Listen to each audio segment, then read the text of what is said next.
तुमच्या विचारांमध्ये, तुमच्या विश्वासामध्ये एक स्थान निश्चित रूपाने परमेश्वराजवळ द्या की तो सामान्य परमेश्वर नाहीये, तो अद्भुत काम करणारा परमेश्वर आहे.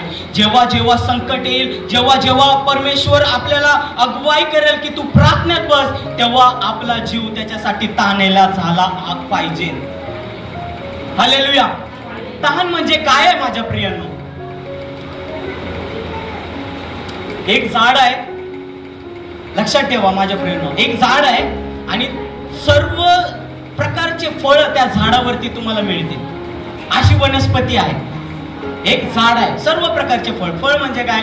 चिकू, आंबा, संत्री, पेरू, मोसंबी, हा सर्व प्रकारचे, केळी, बदाम, काय काय पाहिजे तुम्हाला सगळं. बदाम ड्रायफ्रूट आहे. असं झाड आहे का अस्तित्वात? एकाच झाडाला सगळे फळ येतील काय?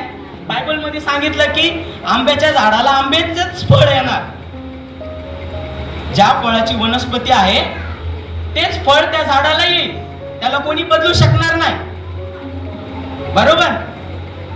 चांगलपणाचं झाड आहे तर चांगलपणाचंच फळ त्याला येईल, वाईटाचं झाड आहे तर वाईटाचंच फळ त्याला येईल.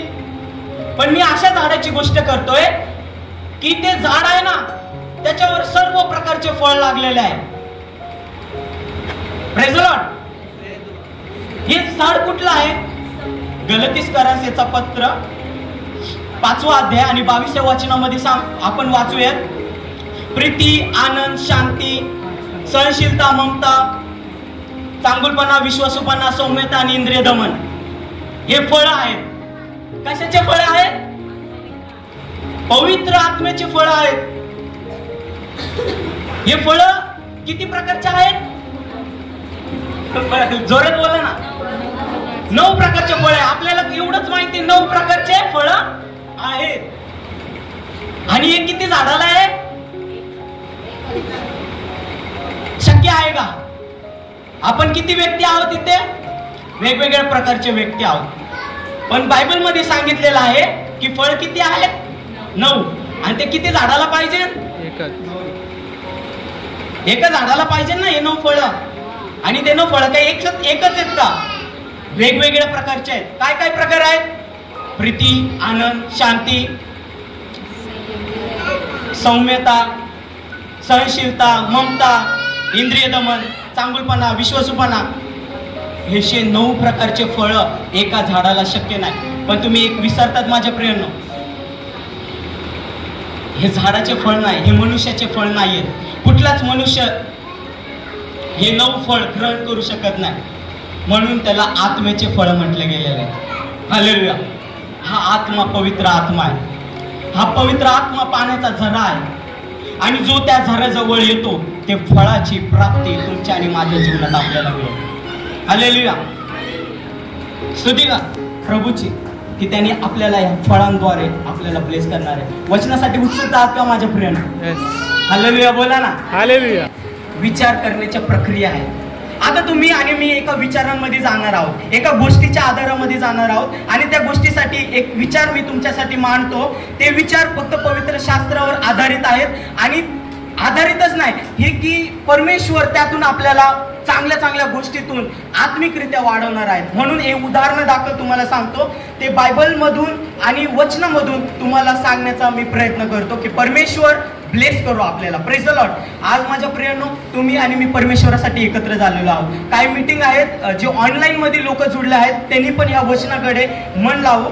आपण प्रार्थना करू की परमेश्वर आपल्याला या वचनामध्ये भरून काढेल. आपला जीव ताणलेला झाला आहे. जिवंत परमेश्वरासाठी ताणलेले लोक परमेश्वर कधी तुम्हाला आणि मला कधी लज्जित फज्जित करणार नाही. कारण त्याची उपासना करणारे लोक जे आहेत, त्याची आराधना करणारे जे लोक आहेत त्यांनी चंगाई प्राप्त केलेली आहे. कारण तो तुमचा आणि माझा परमेश्वर नाही तर आपला मूळ पिता जो अब्राहम आहे त्याचा परमेश्वर आहे. त्यांनी जो त्याला करार दिला, त्या इसाकाला करार दिला, त्या याकोबाला करार दिला, त्यांनी दाविदाला देखील करार दिला आणि तो करार तो आजही पूर्ण करणारा समर्थ परमेश्वर आहे. कारण तो आकाश आणि पृथ्वीचा निर्माण करणारा परमेश्वर आहे. जो त्याला स्मरण करतो, जो त्याच्या जवळ येतो तो कधीच तहानेला आणि भुकेला राहणार नाही. असा परमेश्वर परमेश्वराचा वचनामध्ये आपण जेव्हा उपस्थित राहणार, तिथं परमेश्वराची उपस्थिती घेऊन आपण राहणार आहोत. ते विचार आपण घेणार आहोत की परमेश्वर आज माझ्याद्वारे मला कसा बोलणार, कशा प्रकारे आपल्याला ते वचन प्राप्त करून घ्यायचं आहे, ते आपल्याला या वचनातून शिकायचं आहे. वचन ही परमेश्वराने दिलेली भाकर आहे आणि ती भाकर सत्याची भाकर आहे. कारण जे स्वर्गातून खाली येतं ते जगाला जीवन देतं आणि प्रभू येशू स्वर्गातून खाली आला ती सत्याची भाकर द्यायला. म्हणून तो म्हणतो की तुम्ही या आणि माझ्यामधून ते खा, म्हणजे तुम्ही सर्व काळ जीवन प्राप्त करणार. तुम्हाला कदापि मरणाचा अनुभव होणार नाही, तुम्ही कदापि हरणार नाही. Praise the Lord. हालेलुया बोला ना. जेव्हा जेव्हा तुम्हाला स्पर्श होईल तेव्हा तुम्ही हालेलुया बोला. परमेश्वराचा विजय व्हावा असं तुम्ही बोला. आमीन बोला. Praise the Lord. प्रभू एक वचन आपल्याला घेऊन आहेत. माझ्या प्रियेनं, एक परिवाराची गोष्ट मी सांगतो. तो दुःखित आणि कष्टी परिवार आहे. तो साधारण परिवार नाहीये की त्याला माहित आहे की माझे मूळ खूप मोठे लोक आहेत, माझे पिता खूप मोठे लोक आहेत, मोठे धन आहेत, परंतु तो एक व्यक्ती जो त्याचं घरदार सोडून पळून येतो आणि तो व्यक्ती त्याच्या परिवाराला घेऊन संगोपन करतो. अशा एक व्यक्तीला तहान लागली आहे आणि तो परिवार खूप चांगला आहे, सर्व काही आहे. दुःखी सुखी परिवार म्हणतात त्याला. काय म्हणतात? दुःखी सुखी. कारण दुःख पण आहे आणि सुख पण आहे, म्हणून त्याला काय बोलतात? दुःखी सुखी परिवार. सुखच आहे असं आहे का आणि दुःखच आहे असं आहे का? म्हणजे सुख पण असेल आणि हो परिवारामध्ये काय असेल? दुःख पण असेल आणि सुख पण असेल. फरक याला नाही पडत की दुःख पण असू दे, सुखी पण असू देत, पण परिवार एक सोबत असला पाहिजे. फरक इथे पडतो. हालेलुया. दुःख पण आहे, सुख पण आहे. दुःखी सुखी परिवार आपल्या जीवनामध्ये, जीवनाच्या संगणपणामध्ये चालत आहे. दिवस येते, रात्र येते, पुन्हा दिवस येतो, रात्र येतो. जीवन बदलत राहतं. तुमचा टाइम शेड्यूल चालत राहतो. त्याला कोणी बदलू शकतं का? तुम्ही लहानपणी जन्मले होते तेव्हा तुम्ही लहान होता, पण आता तुम्ही मोठे आहात. लहान का नाही? टाइम बदलत चालला आहे. वेळ वेगाने धावत आहे. त्यावेळेला तुम्हाला आणि मला थांबवता येत नाही. वार चेंज होत आहे, वर्ष चेंज होत आहे, हर एक गोष्टी बदलत चालल्या आहेत. नवीन युगामध्ये मनुष्य चालत आहे. अशा वेळेस कोणालाच स्वतःहून थांबता येत नाही. आणि हा दुःखी सुखी परिवार त्याच्या जीवनशैलीमध्ये चालत आहे. तोही चालत आहे, त्याच्या बायकोलाही तो चालवत आहे, त्याच्या लेकरा बाळांना पण तो चालवत आहे. पण त्याच्या जीवनाची एक समस्या आहे. हा परिवार जो कोणावर अवलंबून नाहीये, त्याचा फक्त आश्रय परमेश्वर स्थान आहे. हालेलुया. दुसरा कोणी आश्रय नाहीये. हा परिवार दुःखी सुखी त्याच्या जीवनामध्ये जेव्हा तो चालतो त्याला तहान लागते. त्याच्या परिवाराला तहान लागते. कशाची? पाण्याची. मी पाण्याची बात करत आहे. जेव्हा त्यांना तहान लागते ते खूप ठिकाणी फिरतात, त्यांचे तहान भागत नाही. त्यांना विश्वास आहे की मला पाणी मिळेल, पण पाणी मिळत नाही.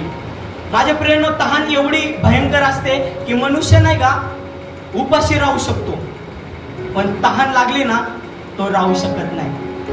म्हणून पवित्र शास्त्रामध्ये सांगितलंय, अहो तहानलेल्यांनो माझ्याकडे या. समजतं तुम्हाला? Praise the Lord. तहान लागली आहे पण पाणी नाहीये.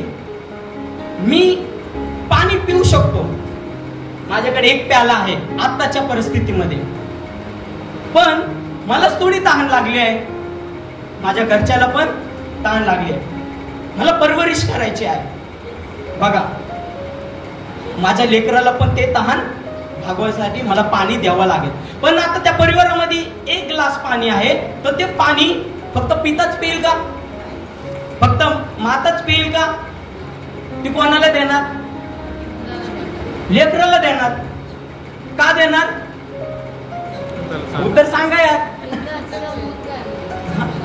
मुलगा आहे, आमच्यापेक्षा लहान आहे, चिंता करणार. का चिंता करणार? तहान लागली आहे. बघा माझ्या प्रियांनो, तहान ह्या कुटुंबाला फार सतवत आहे. तहान या कुटुंबाची दुर्दशा करत चालले आहे. पण हे लोक जेवढे तहानेले आहेत तेवढे जिद्दी पण आहेत. कारण त्यांना माहिती आहे की ही तहान आमचं काहीच करू शकत नाही. काय ही तहान आम्हीच काहीच करू शकत नाही. प्रत्येकाला वेगवेगळ्या प्रकारची तहान लागलेली आहे. या संसारामध्ये यशस्वी होण्याची तहान लागलेली आहे, प्रसिद्धी ती मिळवण्याची तहान लागलेली आहे. हर एक परिस्थिती, हर एक वेगवेगळ्या प्रकारची तहान लागलेली आहे लोकांना. तसंच या कुटुंबाला देखील एक तहान लागलेली आहे आणि ते तहानेसाठी चालतात. आणि त्यांना कळतं की जेव्हा तहानेसाठी मला पाणी मिळत नाहीये, समाज माझा विरोध करत आहे, तर मला पाण्याची व्यवस्था करावा लागेल. कळलं तुम्हाला? पाणी जर कुठं मिळत नाही तर पाणी तुम्हाला बनवायला लागेल. तुमच्या घरात, तुमच्या शेतात तुम्हाला विहीर खंदावा लागेल. हेच दर्शन प्रभूने मला दिलं आणि तेच आज जॉदादांना पण दिलं. विहीर, कुवा. Praise the Lord. माझ्या अंगावर शहारे आले की आज विहीर बद्दल आपल्याला कसं काय परमेश्वर बोलतोय. हालेलुया. हे कुटुंब जिद्दी कुटुंब आहे. एक वेळेस मी पाणी पिणार नाही, एक वेळेस माझी पत्नी पाणी पिणार नाही, पण माझ्या लेकरांना पाणी मिळालं पाहिजे. ही तहान कोणामध्ये आहे? एक परिवारामध्ये, एक मोठ्या कुटुंबाच्या सदस्यामध्ये ती तहान आहे. त्याची तहान दोन प्रकारची आहे. एक शारीरिक तहान आहे आणि एक त्याच्या लेकरांना पाणी प्यायला मिळेल. फक्त त्याच्याच नाही तर त्याच्या पिढ्यानपिढ्याच्या लेकरांना त्यांनी पाणी प्यायला मिळेल अशी एक तहान त्यांनी ठेवली आहे. फक्त माझं चांगलं झालं पाहिजे अशी तहान कोणी ठेवत नाही. मी पण चांगलं हो आणि माझ्या लेकरांनी पण चांगलं झालं पाहिजे. हो, तो कुटुंब, तो परिवार जिद्दी परिवार आहे. त्यांनी स्वतःच्या शेतामध्ये एक विहीर खंदायला स्टार्ट केली. तो परिवार फार जिद्दी आहे. तो म्हणतो की मी बघ पाणी पिल, पण माझ्या विहिरीचं पेल, माझ्या हक्काचं पेल. आणि त्या विहिरीमध्ये मी अशी पाणी निर्माण करेल की माझ्या बरोबर माझे सर्व लोक पितील. Hallelujah, hallelujah. तो जिद्दी प्रकारचा एक मनुष्य तो पाणी पिण्यासाठी विहीर खंदतोय. त्याचा परिवार त्याला मदत करत आहे आणि तो विहीर खंदा खंदा काही वेळाने तो 10 फूट 20 फूट खाली वरती गेला आणि त्याला वाटलं की आता मला पाणी पिण्यासाठी पाण्याचा झरा फुटेल. विहिरीमध्ये झरा फुटतो की नाही? पाणी कुठे असतं? विहिरीमध्येच असतं ना. आणि ज्यावेळेस तो कल्पना करतो की माझ्या विहिरीमध्ये पाणी मिळेल आणि मला विश्वास आहे की पाणी मिळेल, म्हणून तो एक तहान ठेवून त्या तहानेसाठी विहीर खंदत चालला. 10 फुटाच्या नंतर 20 फूट गेला, 20 फुटाच्या नंतर 30 फूट गेला. हर एक परिश्रम त्याचा परिवार स्वतःवरती कष्ट करत आहे, स्वतः जुनून टाकत आहे, त्याच्यामध्ये जीवन देत आहे की मी पाणी पिणार. आणि तो खंदत आहे, त्याचे श्रम वाढत आहे. मी माझ्या जीवनामध्ये, माझ्या श्रम मध्ये मी वाढत चाललेलो आहे. मला वेगाने धावायचं आहे. मला जिद्द आहे की मी एक वेळेस यशस्वी होणार, एक वेळेस मला चांगलं कॉलेजमध्ये ऍडमिशन मिळणार, एक वेळेस माझ्या परिवाराला उद्धार मिळणार, एक वेळेस मला चांगला काम आणि चांगली नोकरी मिळणार, एक वेळेस एक सुंदर घर बनणार. अशा प्रकारची तहान ठेवून तो खंदत आहे विहीर. मला नाही लागली, मला प्रभूची तहान. हालेलुया. तो जिद्द पकडत आहे की मला विहीर खंदायची आहे. बघा, एक प्रकारचे एक लिमिट असतं की जेव्हा विहीर खंद मिनिमम 50 ते 60 फुटापर्यंत तुम्हाला पाणी मिळालं पाहिजे. Praise the Lord. पाणी मिळायला पाहिजे. हा व्यक्ती 50-60 फूट पण खोलतो तरी पण त्याला पाणी मिळत नाही. मनुष्याने एवढी कशी मेहनत करावी की जसा मी वयात आलो तेव्हापासून अजून मेहनत करतो, पण माझ्या घरात उद्धार नाही, माझं स्वतःचं घर नाही, माझ्या स्वतःचा परिवार प्रसिद्धीत नाही, चांगल्या परिवारात घर नाही. विश्वास बघा, त्याची मेहनत बघा. काल पण मी झोपडीत होतो, आज पण मी, काल पण गरिबीत होतो, आज पण मी मेहनत तर करत आहे. मी पण करत आहे, माझा परिवार पण करत आहे. काल पण दुःखी होतो, आज पण दुःखी आहे. काल पण हारलो होतो, आज पण हारलोय. पण मला जिंकायचंय, मला चालायचंय, मी पुढे जाणार, मी अजून वीर खणणार. मी 60 फूट खोदले ना, मी 100 फुटाच्या इथपर्यंत मी खोदणार.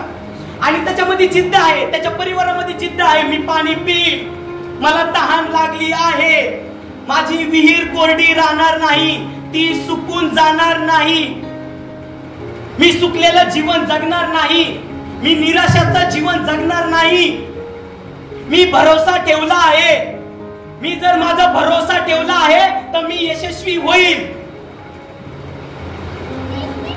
मला भरोसा आहे की मी विहीर करणार तर पाणी येणार. मी 100 फूट खोदली पण पाणी मिळालं नाही. तो व्यक्ती निराश झाला, त्याचा परिवार निराश झाला.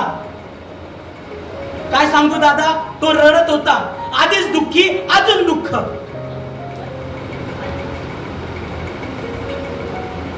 करतोय ना मेहनत.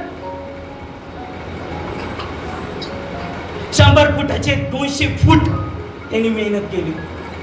आता किती फूट राहिले, पण त्याच्या विहिरीला पाणी पाहिजे. तुम्ही आहेत का इथे? Hallelujah, hallelujah. मला चालायचंय, मी चालणार, मी हारणारा नाहीये. मी जिद्द पकडली आहे. मी आज थोडं कमवतो पण मी मोठं कमवणार. आज मला माझ्या हक्काचं काय नाही, पण मला हक्काचं मिळेल. आज माझ्याकडे नोकरी नाही, मला नोकरी मिळेल.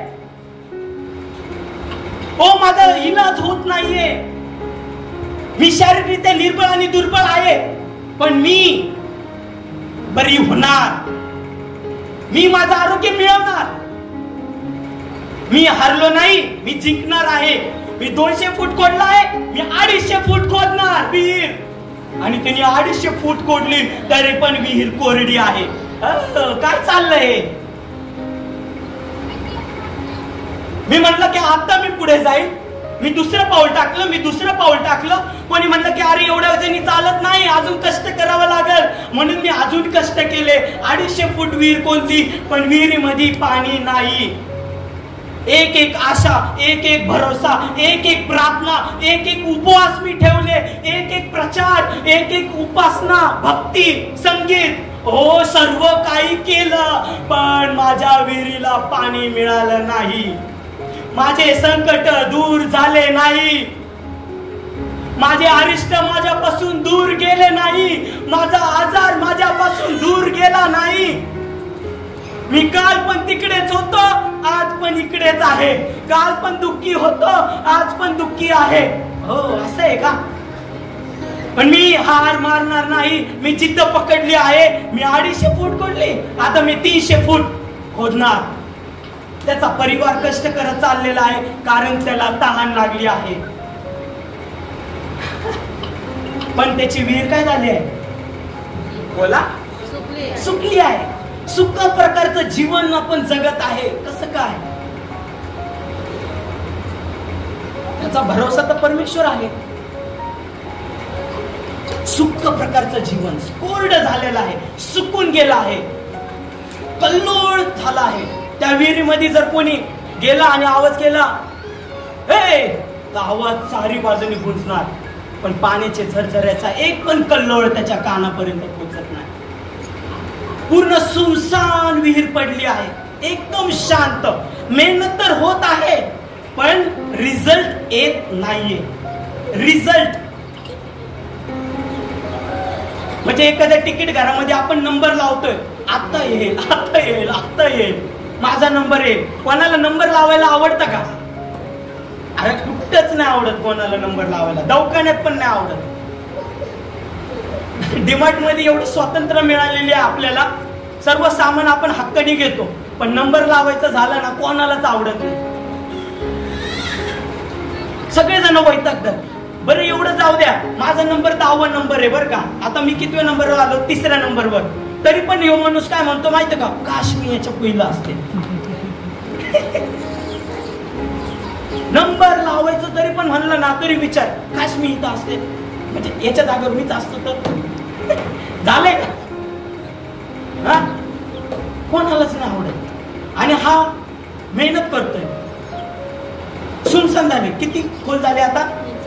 300. अरे त्यासाठी टाळ्या. खूप मस्त. वचनाकडे लक्ष आहे तुमचं. हालेलुया. आता मी 300 फूट वरती ऐकणार नाही, मी 350 फूट खोल कर जाणार. Praise the Lord. 350 400 फूट मी खोदली तरी पण माझ्या जीवनात ती निराशा मी पाहत आहे. त्या व्यक्तीच्या जीवनात तो निराशा पाहत आहे. तुम्ही म्हणणार की आता प्रभुदास 1000 पर्यंत चालला काय? जाईल मी. व्यक्तीची कहाणी आहे.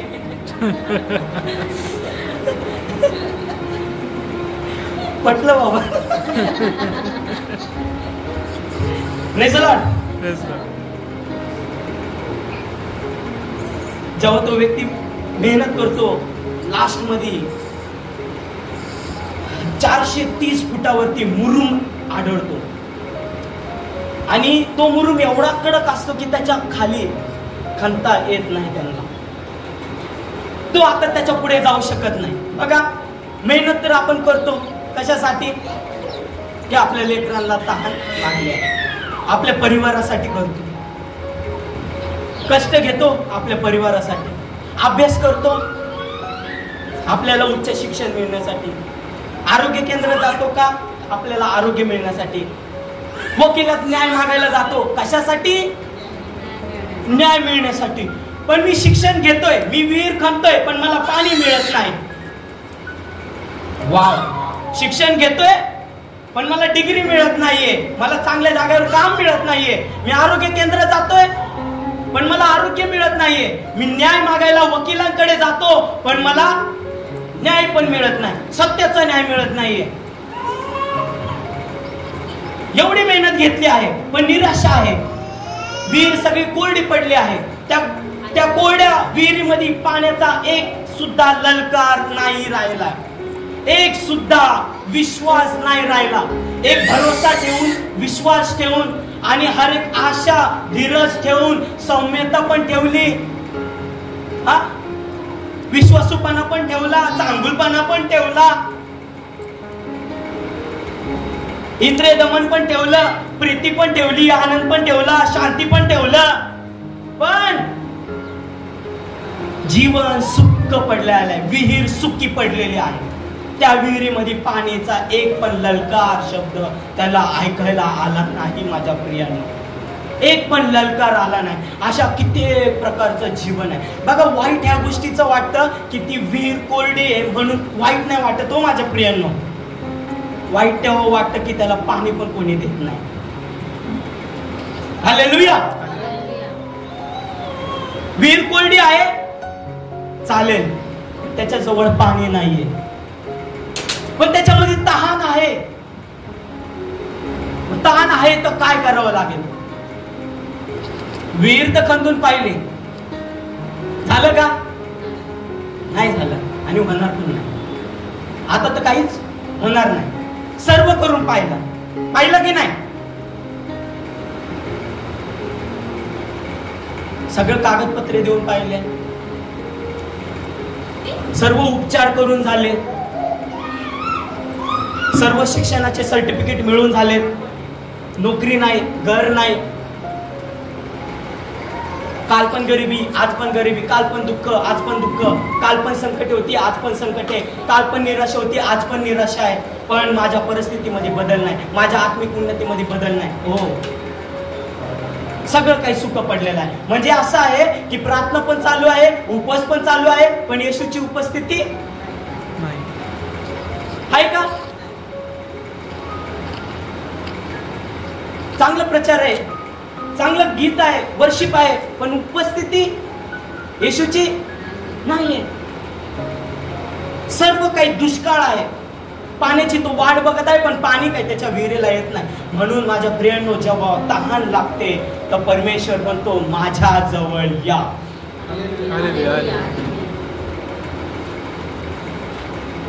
कारण ही विहीर ती विहीर आहे माझ्या प्रियांनो. जेव्हा एक व्यक्ती मनुष्य म्हणून या जगामध्ये आला. योहानेचा 4था अध्याय आणि 4व्या वचनामध्ये आपण वाचूयात की त्याला तहान लागले आणि तो याकोबाच्या विहिरीजवळ आला. Hallelujah, hallelujah, praise the Lord. ही ती विहीर आहे जेव्हा कोरडी होती ती याकोबाची होती. बायबल सांगतं की ती जमीन याकोबाने विकत घेतली होती. उत्पत्ती याचा 42वा अध्याय आणि त्याचा 27वें वचन आपण बघूयात. तसंच उत्पत्ती याचा 33 अध्याय 18 आणि 19व्या वचनामध्ये आपल्याला बघायला मिळतं की ते विहीर याकोबाने हमरोन याच्या बापाकडून विकत घेतली आणि त्याच्या स्वतःच्या मुलाला म्हणजे योसेफाला ती जागा दिली. आणि बायबल मध्ये आपण पाहूयात योहान याचा 4था अध्याय आणि 4व्या वचनामध्ये लिहिलेला आहे तो आणि त्याला शमरोन नामामधून गालिलात जावे लागले. मग तो शमरोनातील सुखार नावाच्या नगरास आला. ते याकोबाने आपला पुत्र योसेफ यास दिलेल्या शेताजवळ होते. तेथे याकोबाचा झरा होता. येशू चालता चालता दमलेला तसाच त्या झऱ्यावर बसला. तेव्हा सुमारे 7 तास होता. येशूला सुद्धा तहान लागलेले आहे ह्या प्रकारे बघू. आणि तो झरा म्हणजे ती विहीर कोणाची होती हे आपल्याला स्पष्ट झालं. आणि मग तुम्ही म्हणणार की त्या झऱ्यात पाणी कसं काय आता आहे. याचा अद्भुत गवाह म्हणजे जेव्हा बायबल संशोधकांनी याचा अभ्यास केला तुम्हाला माहिती आहे की ह्या विहिरीला स्वतःचं पाणी नाहीये. पण याकोबाने जेव्हा धावा केला, याकोबाने जेव्हा परमेश्वराची प्रार्थना केली, तो म्हणला की हे बघ परमेश्वरा, तू जर नोहा सोबत होता की नोहाला म्हणला की हे बघ नोहा, मी तुझा परमेश्वर, तुझा देव, ज्या ज्या प्रकारे मी तुला सांगतो ते तू करत गेला तर परमेश्वराचं सामर्थ्य आणि परमेश्वराचा उद्धार आणि एक नवीन जीवन तुला प्राप्त होईल. तर बायबल प्रमाणे परमेश्वर नोहाचं ऐकत गेला. नोहाने जे जे काम परमेश्वराने सांगितलं त्या त्या प्रकारची जहाज बनवली आणि परमेश्वराने त्याच्या परिवाराला उद्धार दिला. तसंच परमेश्वराने मोशेला सुद्धा एक करार दिला. हे मोशे बघ, तू ज्या ज्या प्रकारे माझ्या प्रश्नाचं आणि माझ्या आज्ञेचं पालन करशील त्या त्याच प्रकारे परमेश्वर तुला ब्लेसिंग देईल. आणि मिस्री लोकांमध्ये जे तुझे इस्रायल लोक अडकले आहेत ना ते इस्रायल लोकांची सुटका मी करीन. मग परमेश्वराच्या आज्ञेप्रमाणे मोशेने ते केलं. त्याच्यासाठी एक मोठा मार्ग परमेश्वर बनला. जेव्हा जेव्हा ते त्याच्या आज्ञेप्रमाणे करत गेले पण काही संकट काही अरिष्टांनी त्यांना घेरलं. त्यावेळेस त्याचे शत्रू पाठीमागे होते पण पुढे मार्ग दिसत नव्हता. त्यावेळेस इस्रायलचे लोक आणि मोशे सुद्धा भयभीत झाला की आता मी काय करू. काही शत्रू हजारोच्या आणि लाखोच्या संख्येने मला घेरलं आहे आणि ते शत्रू आमच्यावर वार करतील पण मोठा मोठा समुद्र आमच्या आडवा आलेला आहे. तेव्हा परमेश्वर म्हणला की उठ, त्या समुद्राला आज्ञा कर. आणि परमेश्वराच्या नावाने तो समुद्र दुभागला आणि भिंतीसारखा उभा झाला आणि त्यांच्यासाठी परमेश्वर मार्ग ठरला. हालेलुया. जर तो नोहाचा परमेश्वर झाला, तो आदामाचा परमेश्वर झाला, तो अब्रामाचा परमेश्वर झाला, तो याकोबाचा इसाकाचा परमेश्वर आहे, तर परमेश्वर हे याकोबाचे इस्रायल परमेश्वर तो प्रार्थना करतो की याकोब प्रभू तू माझा पण परमेश्वर आहे. मी जी विहीर खणली आहे ती 430 फुटावरती संपली आहे. आता त्याला पाणी नाहीये पण मला विश्वास आहे तो आमचा बाप दादाचा परमेश्वर आहे. म्हणून परमेश्वराने एक चमत्कार केला. परमेश्वर तो परमेश्वर आहे जो तुम्हाला कधीच बिना ताण्याचा ठेवणार नाही. तो पाणी दिल्या वाचून राहणार नाही. शास्त्राप्रमाणे तो पाण्याच्या जिवंत पाण्याच्या नद्या वाहणारा परमेश्वर आहे. हालेलुया. योहानेचा 7वा अध्याय 37व्या वचनामध्ये सांगितलंय येशू ख्रिस्त म्हणतो की जर तुम्हाला तहान लागली आहे तर तुम्ही माझ्याकडे या आणि माझ्यामधून प्या, तुम्हाला सार्वकालिक जीवन मिळेल. Praise the Lord. परमेश्वराने अद्भुत काम केलं. एबाल नावाचा एक पर्वत, ज्या पर्वत पूर्ण सुखार गावामध्ये एक सुक्का पडलेला पर्वत आणि तिथे गिरजेम नावाचे हर एक सुमसाम जागा तिथं होती. त्यावेळेस परमेश्वराने त्या ठिकाणावर असा वर्षाव केला पावसाचा की तो पाऊस एक झऱ्याचं रूपांतर घेऊन आला. तो झरा फुटला, धबधब्यांचा कल्लोळ झाला, वर्षाव झाला आणि पाण्याच्या नद्या प्रवाहाजवळ येऊन त्या विहिरीला पाणी देऊन गेला. हालेलुया. म्हणून बायबल मध्ये लिहिलेलं आहे की याकोबाच्या विहिरीला स्वतःचं पाणी नाहीये. परमेश्वर त्या विहिरीला पाणी देणारा परमेश्वर ठरला.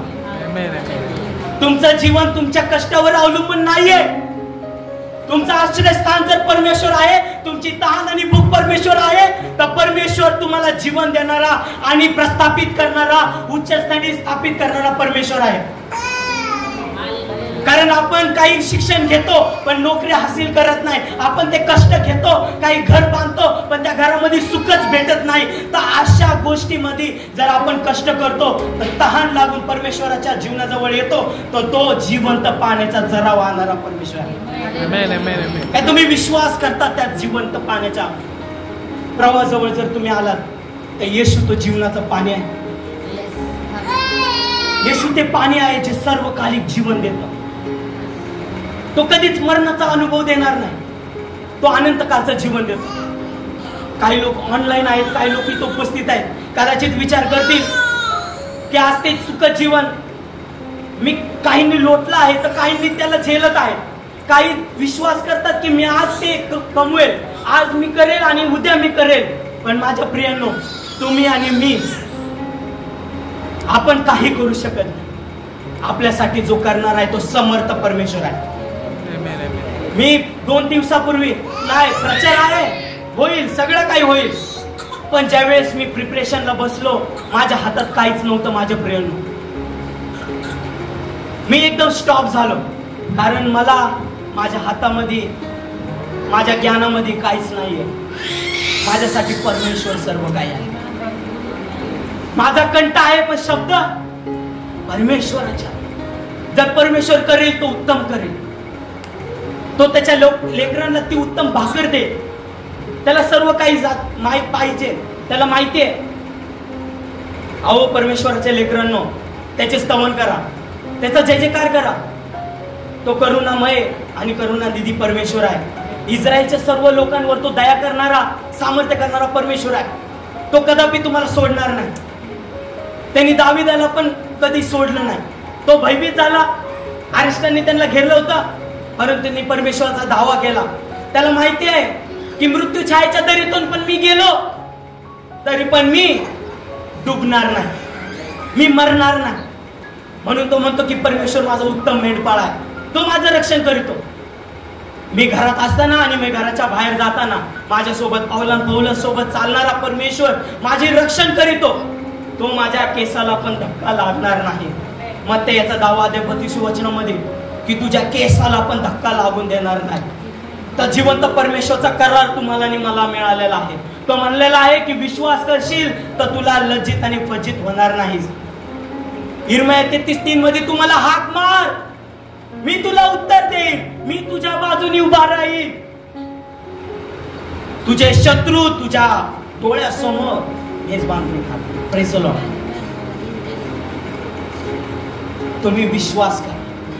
त्या विश्वासामध्ये एक विचार तुम्हाला दिलेला आहे की तुमची विहीर किती पण खोलीची असली, किती पण रुंद असली. काही संशोधकांनी आज पण त्या पर्यटक लोक त्या विहिरीवरती जातात. माझ्याकडे एक अद्भुत गवाही आहे. ज्यावेळेस शंभर स्त्री त्या ठिकाणी आली आणि येशूला तहान लागली की येशू म्हणतो की हे बघ स्त्री, मला तहान लागलेली आहे.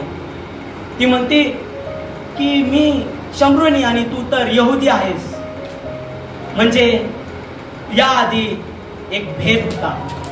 वेगवेगळ्या प्रकारच्या लोकांना ते पाणी पिण्याचा अधिकार नाही.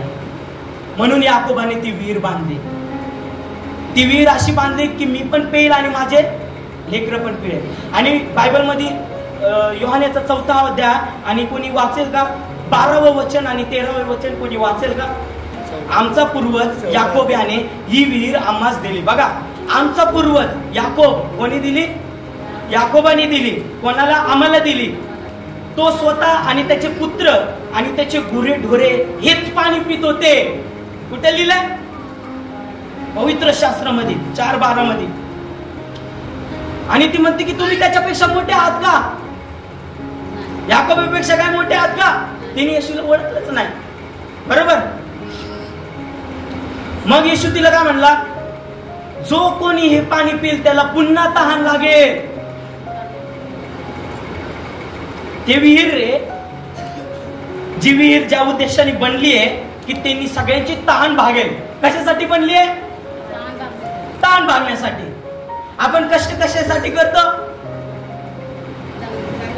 चांगलं जीवन जगण्यासाठी, प्रस्थापित होण्यासाठी, प्रसिद्ध होण्यासाठी, यशस्वी होण्यासाठी.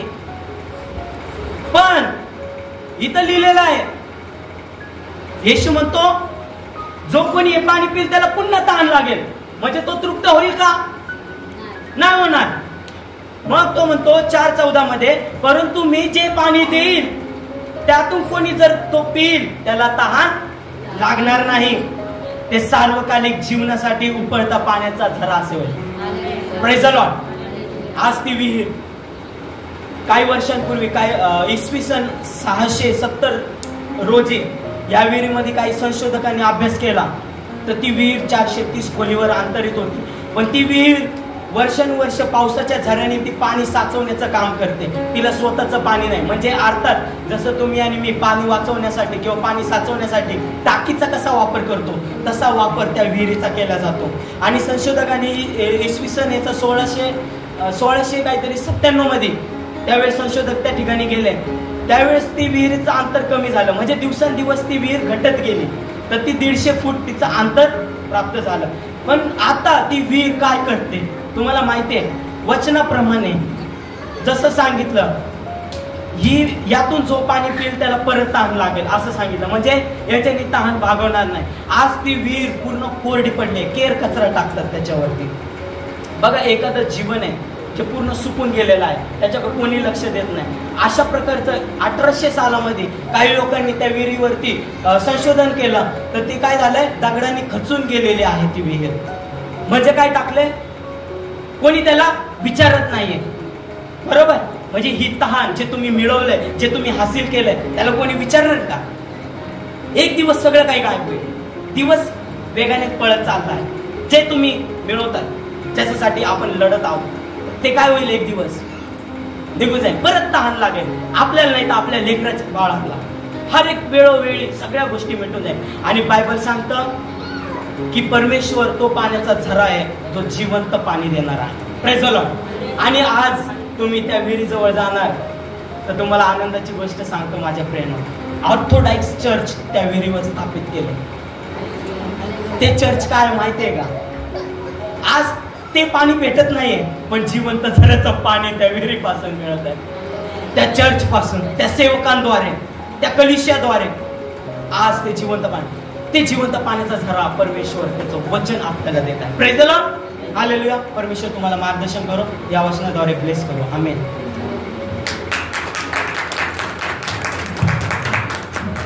ठीक आहे, आपण प्रार्थना करूया.